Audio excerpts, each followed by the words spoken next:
Listen to this. Y'all, God just revealed something to me in the Bible that I have never seen before, and now I can't unsee it. Just listen to this. You'll see exactly what I'm saying. In Matthew chapter 14, we read about Jesus walking on water. But what if I told you Jesus walking on water is actually the shallow part of this story? Let me take you a little deeper to show you what's really going on. So in verse 28, Jesus is already on the water, and Peter calls out to him, "Lord, if it's you, tell me to come to you on the water." So Jesus says, "Come," and Peter went. Now this is where it gets interesting. Verse 30 says, "But when Peter saw the wind, he was afraid and began to sink." Now don't miss this. The wind didn't sink Peter.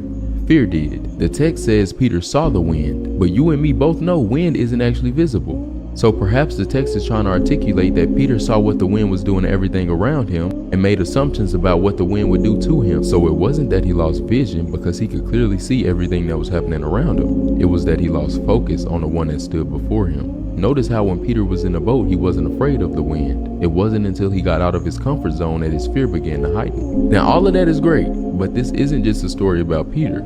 This is also a story about you being afraid to step into what God has called you to do. Another thing God is pointing out is that Peter wasn't the only one in the boat. The other disciples were in the boat with him.